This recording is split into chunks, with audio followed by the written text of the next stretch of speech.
नमस्कार साथियों, आप सभी का टॉप 30 क्लास में स्वागत है।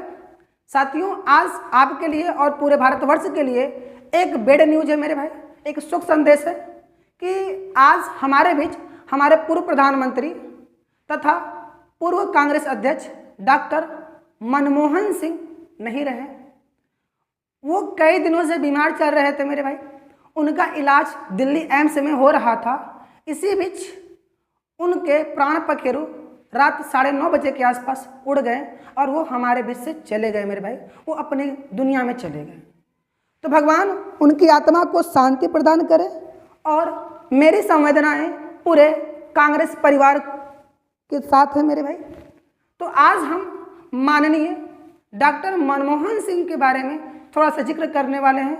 आज हम देखने वाले हैं कि माननीय मनमोहन सिंह का हमारे देश के लिए क्या योगदान रहा है, उन्होंने हमारे देश के लिए क्या क्या किया है।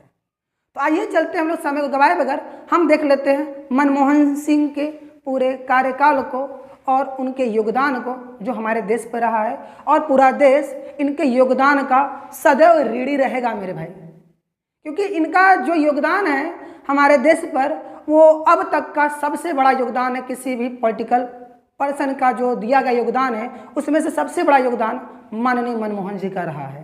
तो आइए हम लोग उनके योगदान को देख लेते हैं। तो सबसे पहले मेरे भाई हम बात कर ले अपने मनमोहन जी के ऊपर। तो मेरे भाई इनका जो जन्म हुआ था वो 26 सितंबर 1932 में जो पंजाब प्रांत में हुआ था। उस समय पंजाब भारत का हिस्सा हुआ करता था, जबकि आज जब भारत का विभाजन हो गया है तो पंजाब का वो हिस्सा जहाँ मनमोहन जी का जन्म हुआ था वो अब पाकिस्तान में चला गया है। तो उनका जन्म आपने देख लिया 26 सितंबर 1932 को हुआ था और उनकी मृत्यु 26 दिसंबर 2024 को हो जाती है।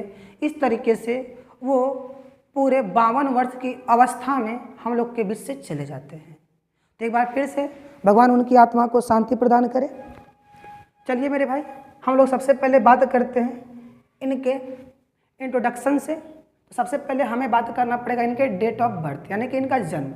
इनका जन्म कब हुआ था मेरे भाई और कहाँ हुआ था? तो इनका जन्म 26 सितंबर 1932 को पंजाब प्रांत, उस समय का अविभाज्य भारत था जो कि अब के समय में वो पाकिस्तान के एरिया में चला गया है, वहाँ पर इनका जन्म हुआ था। इन्होंने जन्म के बाद से ही विभाजन के प्रताड़ना को भी झेला है मेरे भाई। और उसके बाद इनका मैट्रिक परीक्षा जो हुई है वो पंजाब यूनिवर्सिटी से हुई है। इनकी जो मैट्रिक परीक्षा हुई है मेरे भाई वो पंजाब यूनिवर्सिटी से 1948 में हुआ था मेरे भाई। इसको भी आप ध्यान दीजिएगा, ये 1948 में पंजाब यूनिवर्सिटी से मैट्रिक परीक्षा पास किए हैं। बाकी हायर एजुकेशन के लिए ये कैम्ब्रिज यूनिवर्सिटी चले जाते हैं। हायर एजुकेशन के लिए कैम्ब्रिज यूनिवर्सिटी चले जाते हैं, ठीक। और 1957 में इन्होंने इकोनॉमी ऑनर्स से फर्स्ट डिग्री प्राप्त किया था। इकोनॉमिक ऑनर्स से इन्होंने फर्स्ट डिग्री प्राप्त किया है मेरे भाई 1957 के आसपास। और ये आगे चलकर अंकटाड के सचिवालय में भी काम किए हैं। अंकटाड के सचिवालय में भी इन्होंने काम किया है। और जिनेवा में जो दक्षिण आयोग है उसके महासचिव के रूप में भी ये कार्य कर चुके हैं। और जिनेवा के दक्षिण आयोग के महासचिव के रूप में उन्होंने 1987 और 1990 में काम किया था मेरे भाई। ये तो रहा थोड़ा सा उनका इंट्रोडक्शन कि उनकी पढ़ाई कहाँ हुई, कैसे हुई, आगे वो कौन कौन से कार्य किए।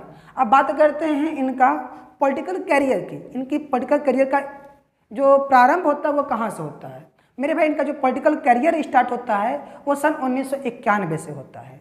वो 1991 से 3 अप्रैल 2024 तक वो राज्यसभा के सदस्य बने रहे हैं, ठीक है मेरे भाई। इनका पॉलिटिकल करियर इतना बड़ा है कि 1991 से लेकर 3 अप्रैल 2024 तक वो राज्यसभा के सदस्य के रूप में कार्य करते थे।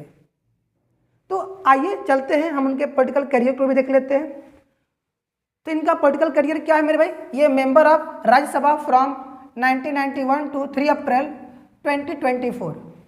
मैंने भी आपको बताया कि 1991 से लेकर 3 अप्रैल 2024 तक ये राज्यसभा के सदस्य के रूप में कार्य कर रहे थे। ये इतना लंबा इनका पॉलिटिकल करियर रहा है।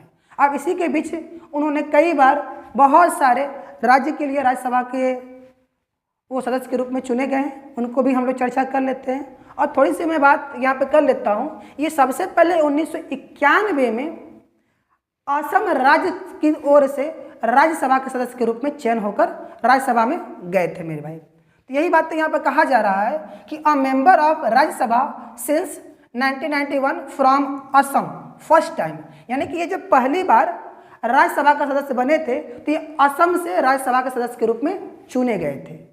पहली बार वो असम राज्य से राज्यसभा के सदस्य के रूप में चुने गए थे। इनका कैरियर यहाँ से स्टार्ट होता है, ठीक है मेरे भाई। और वह ठीक है, he was leader of opposition between 1998 and 204, यानी कि 1998 से लेकर 2004 तक ये विपक्ष के नेता के रूप में भी काम किए हैं। 2098 से लेकर 1998 से लेकर 2004 तक ये विपक्ष के नेता के रूप में भी कार्य कर चुके हैं मेरे भाई। इसको भी आपको ध्यान देना है, ठीक है। और ये हमारे देश के फाइनेंस मिनिस्टर भी रह चुके हैं, ठीक है मेरे भाई। ये हमारे देश के फाइनेंस मिनिस्टर रह चुके हैं मेरे भाई।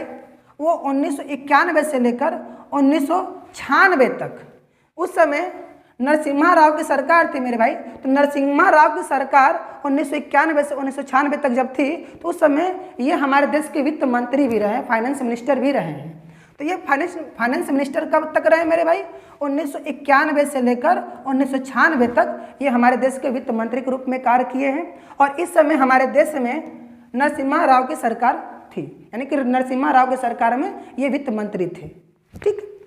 और इनकी बात करें तो Manmohan Singh 1991 to 1996 is credit as the architect of Indian economics, यानी कि इनको भारत के आर्थिक, ठीक ना, भारत के जो अर्थशास्त्र है या फिर कहा जाए तो भारत के जो आर्थिक वृद्धि है या फिर इकोनॉमी है, इसका जनक माना जाता है, ठीक है मेरा। यानी कि मनमोहन सिंह को आर्किटेक्ट ऑफ इंडिया इकोनॉमी कहा जाता है, मतलब कि भारत के अर्थशास्त्र, ठीक है ना, भारत के अर्थशास्त्र के जनक के रूप में भी इनको जाना जाता है। भारत के ये अर्थशास्त्री के रूप में भी जाने जाते हैं। इसको भी आप ध्यान दीजिएगा कि जो भारत के अर्थशास्त्री हैं वो महान अर्थशास्त्री मनमोहन सिंह को माना जाता है, क्योंकि जब हमारे भारत में बहुत बड़ी मंदी आई थी तो उस समय इन्होंने देश के कमान को संभाला था, इन्होंने देश की अर्थव्यवस्था को संभाला था। तो जब इन्होंने देश की अर्थव्यवस्था को संभाला तब से लेकर आज तक हमारी अर्थव्यवस्था हमेशा आगे ग्रोथ करती गई। आज इन्हीं का देन है कि हम दुनिया की 5वीं सबसे बड़ी इकोनॉमी बन चुके हैं। आज इन्हीं का देन है कि हम दुनिया की सबसे बड़ी 5वीं इकोनॉमी बने हुए मेरे भाई, ठीक है। तो आइए थोड़ा सा बात कर लेते हैं आगे। प्राइम मिनिस्टर फ्रॉम 2 टर्म्स, ये 2 बार हमारे देश के प्रधानमंत्री भी रह चुके हैं। हमारे देश के 13वें और 14वें प्रधानमंत्री हमारे रह चुके हैं। ये सबसे पहले प्रधानमंत्री बने थे 2004 में और 2014 तक, 2004 से लेकर 2014 तक ये हमारे देश के प्रधानमंत्री के रूप में कार्य किए हैं। 13वां प्रधानमंत्री भी और 14वें नंबर के प्रधानमंत्री भी मनमोहन सिंह जी थे। तो इस तरीके से आप देख सकते हैं कि इन्होंने 2 बार प्रधानमंत्री के पद पर भी काम किया है, 2004 से लेकर 2014 तक। उसके बाद मोदी सरकार चल रही है 2014 से लेकर अब तक। तो आइए हम बात कर लेते हैं। He was 13 and 14 prime minister of India. ये भारत के 13वें और 14वें पीएम भी रह चुके हैं मेरे भाई। और इनको फॉर्मर प्राइम मिनिस्टर कहा जाता है, ठीक है मेरे भाई। इनको किसानों का प्रधानमंत्री कहा जाता है, भारत के किसानों का प्रधानमंत्री भी इन्हें कहा जाता है, क्योंकि इन्होंने किसानों के लिए बहुत कुछ किया है। जो कुछ आज तक कोई सरकार नहीं की है, इन्होंने वो चीज़ किसानों के लिए किया है, इसीलिए इनको farmer prime minister of India कहा जाता है, ठीक है। आइए बात करते हैं। He was first Sikh prime minister of India. ये भारत के पहले सिख प्रधानमंत्री भी हैं मेरे भाई। ये भारत के पहले सिख प्रधानमंत्री भी रह चुके हैं, इसको भी आपको ध्यान देना होगा। अब थोड़ा सा बात कर लेते हैं गवर्नर ऑफ आरबीआई। ये आरबीआई के गवर्नर के रूप में भी काम कर चुके हैं, ये आरबीआई के गवर्नर भी रह चुके हैं। ये 16 सितंबर 1982 से लेकर 14 जून 1985 तक ये आरबीआई के गवर्नर के रूप में भी काम किए हैं, इसको भी आपको ध्यान देना पड़ेगा, ठीक है। इस तरीके से आपने इनके कैरियर को कुछ तरीके से देख लिया मेरे भाई। तो अब हम थोड़ा से आगे बात कर लें। इनका योगदान क्या रहा है, हम इनके योगदान की बात करते हैं। Decision of doctor Manmohan Singh as PM, PM के रूप में जब ये काम कर रहे थे तो इनका योगदान क्या क्या रहा, और पीएम के रूप में जब काम नहीं करे तब भी इनका क्या क्या योगदान रहा, ये सभी तमाम चीज़ों को हम लोग देख लेते हैं कि इनका योगदान क्या क्या है। तो इन्होंने कौन कौन से डिसीजन लिए हैं जो देश के लिए बहुत ज़रूरी था। तो इनका पहला डिसीजन क्या था मेरे भाई, कंस्ट्रक्ट, इन्होंने क्या बनाया था मेरे भाई, राइट टू इंफॉर्मेशन इन 2005, यानी कि 2005 में इन्होंने सूचना के अधिकार को बनाया था।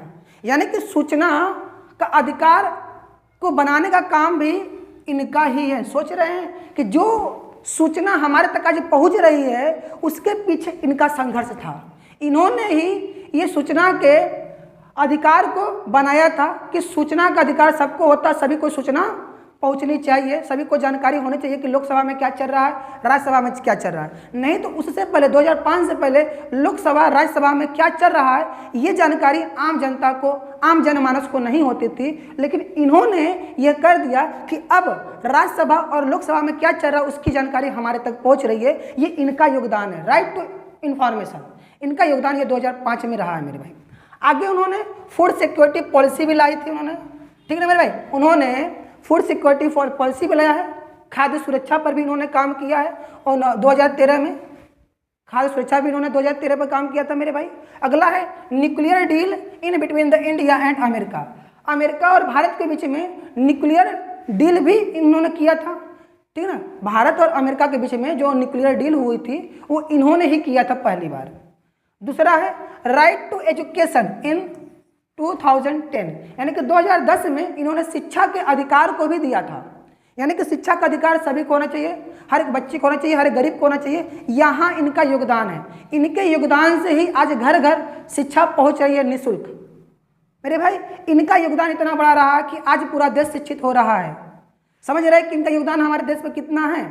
इसलिए हम कह रहे हैं ना, पूरा देश इनका ऋणी हमेशा रहेगा, इनके ऋण को कभी कोई पूरा नहीं कर पाएगा, इतना बड़ा इनका योगदान है। आगे देखते हैं डायरेक्ट बेनिफिट ट्रांसफर स्कीम भी इन्होंने चलाया था, डीबीटी। ये 2013 में डीबीटी योजना भी लाए थे, डायरेक्ट बेनिफिट ट्रांसफर, यानी कि किसी के भी जो भी उनका बेनिफिट है उसको डायरेक्ट उनके खाते में ट्रांसफर किया जाएगा। और इन्होंने, इनका जो सबसे बड़ा योगदान रहा वो मनरेगा में रहा। इन्होंने ही मनरेगा स्कीम चलाई थी, इन्होंने ही मनरेगा स्कीम चलाई थी अपने कार्यकाल में। और इस मनरेगा के अंतर्गत 100 दिन का काम दिया जाता था लोगों को, 100 दिन की गारंटी दी जाती थी काम के लिए कि आपको 100 दिन का काम मिलेगा, इसकी गारंटी मिलता था मनरेगा से। तो मनरेगा स्कीम भी इन्होंने ही चलाया था, इसको भी आपको ध्यान देना है। तो इस तरीके से इनका कुछ इंपॉर्टेंट डिसीजन रहा मेरे भाई। आपने देखा कि इनका कैरियर कैसा रहा और इनका योगदान हमारे देश पर क्या रहा है मेरे भाई, आप लोग ने देख लिया। यही है हमारे आज के क्लास का समराइज मेरे भाई, क्योंकि आज हम लोग अपने माननीय मनमोहन जी के श्रद्धांजलि को अर्पित करते हुए उनके क्या क्या योगदान हमारे भारत पर रहे हैं उनको बताने का मैंने प्रयास किया है। बाकी थैंक यू, धन्यवाद देखने के लिए। तब तक के लिए जय हिंद, जय भारत।